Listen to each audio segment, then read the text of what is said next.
છત્તીસગઢના કાંકેર જિલ્લામાં એક ગમખ્વાર અકસ્માતની ઘટના સામે આવી છે। બે કાર વચ્ચે થયેલી સામસામેની જોરદાર ટક્કરમાં એક માસૂમ બાળક સહિત કુલ 6 લોકોના કરુણ મોત નિપજ્યા છે। કાંકેરના પોલીસ અધિક્ષક નિખિલ અશોક કુમાર રાખાચાએ જણાવ્યું હતું કે અકસ્માત મોડી રાત્રે 11 વાગ્યાની આસપાસ નાથિયા નવાગાંવ પાસે થયો હતો। ટક્કર એટલો ભયાનક હતો કે બંને કારનો કચ્છરગાણ નીકળી ગયો હતો અને 6 લોકોએ ઘટના સ્થળે જ દમ તોડી દીધો હતો। આ ગમખ્વાર અકસ્માતમાં અન્ય 3 લોકો ગંભીર રીતે ઘાયલ થયા છે, જેમને તાત્કાલિક એમ્બ્યુલન્સ મારફતે જિલ્લા હોસ્પિટલમાં દાખલ કરવામાં આવ્યા છે। ડોક્ટરોના જણાવ્યા અનુસાર ઘાયલોની હાલત હજુ પણ નાજુક છે અને તેઓને સતત મેડિકલ દેખરેખ હેઠળ રાખવામાં આવ્યા છે।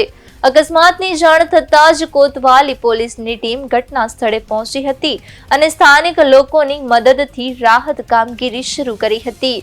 પોલીસે હાલ તમામ મૃતદેહોને પોસ્ટમોર્ટમ માટે મોકલી આપ્યા છે અને અકસ્માતના કારણોની તપાસ શરૂ કરી છે। પ્રાથમિક માહિતી મુજબ બંને કાર તેજ ગતિએ હવાને કારણે આ અકસ્માત સર્જાયો હોવાનું મનાય છે। પોલીસ ઘાયલોના નિવેદન અને અન્ય પુરાવાઓના આધારે સમગ્ર મામલાની ઝીણવટભરી તપાસ કરી રહી છે।